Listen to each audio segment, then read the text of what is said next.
অবশেষে শেষ হলো ডক্টর ইউনূসের শাসনামল। ১.৫ বছরের শাসনে ডক্টর ইউনূস বাংলাদেশকে কি দিয়ে গেলেন? ডক্টর ইউনূস বাংলাদেশে মব সন্ত্রাসকে প্রাতিষ্ঠানিক রূপ দিয়েছেন।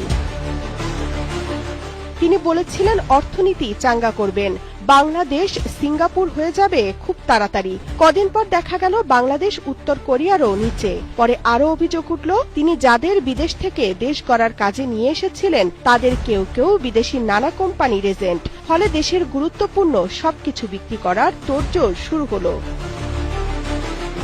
বেসরকারি খাতকে যদি ধ্বংস না করা যায় তাহলে বিদেশি কোম্পানির কাছে গ্যাস, সমুদ্র বন্দর, বিমানবন্দর ইত্যাদি বিক্রি হবে কিভাবে? ফলে বেসরকারি খাতের কোমর ভাঙার কাজ শুরু করল অন্তর্বর্তী সরকার।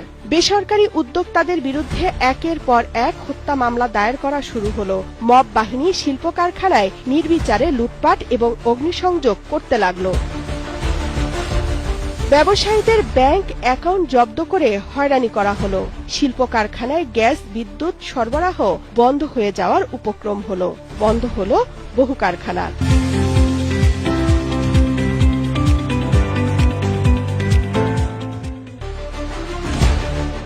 অর্থনীতির বিভিন্ন সূচক বলছে গত 18 মাসে ডক্টর ইউনূস দেশের অর্থনীতি ফোকলা করে ফেলেছেন। 1.5 কোটি বেকার আর 2 কোটি চরম দরিদ্র মানুষ সৃষ্টি করেছেন।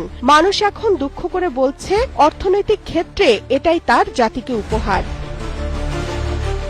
ডক্টর ইউনূস 18 মাসে দেশের শিক্ষার পরিবেশকেও ধ্বংসের কিনারায় নিয়ে গেছেন। শিক্ষাঙ্গনে স্বাভাবিক পরিবেশ নেই। কথায় কথায় মারামারি, ক্লাস বন্ধ, অন্য শিক্ষা প্রতিষ্ঠানের সাথে সংঘর্ষের ঘটনা ঘটছে প্রতিনিয়ত। গত 18 মাসে গণমাধ্যমে এক আতঙ্কের পরিবেশ বিরাজ করছে। বাংলাদেশ প্রতিদিন, কালের কণ্ঠ, ডেইলি সান, প্রথম আলো, ডেইলি স্টার সহ বিভিন্ন গণমাধ্যমে হামলার ঘটনা ঘটেছে। মবের শিকার হয়েছেন গণমাধ্যম কর্মীরা। হত্যা মামলার আসামি করা হয়েছে বহু সাংবাদিককে। গ্রেপ্তার করে জেলে পুরা হয়েছে কাউকে কাউকে। রাজনীতির বিষ বাষ্প থেকে খেলাধুলাকেও মুক্ত রাখতে পারেনি অন্তর্বর্তী সরকার। 18 মাসে বিশ্বের দরজা বাংলাদেশের পাসপোর্টধারীদের জন্য বন্ধ হবার উপক্রম হয়েছে।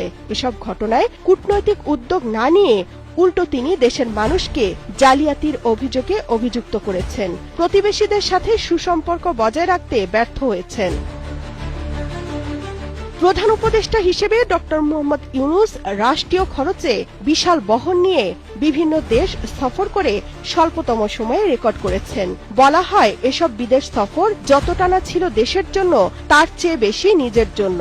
কারণ এসব সফরের একটিও কোনো দেশের আমন্ত্রণে সফর করেননি ইউনূস। সবগুলো সফরই মূলত বিভিন্ন আন্তর্জাতিক সংস্থার সম্মেলনে যোগদানের জন্য হয়েছে।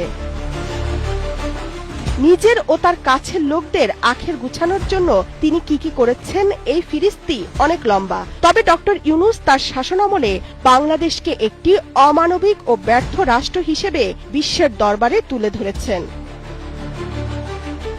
ডক্টর ইউনূস 18 মাসে জানিয়েছেন তার বিনিময়ে তিনি কি এদেশের মানুষকে একটি জিনিস দিতে পেরেছেন যার নাম শান্তি, যার জন্য তিনি নোবেল পুরস্কার পেয়েছিলেন। এ প্রশ্নের উত্তর সাধারণ মানুষ দিচ্ছে হাটে ঘাটে মাঠে সোশ্যাল মিডিয়ায়। Desk report, Kaler Kantho.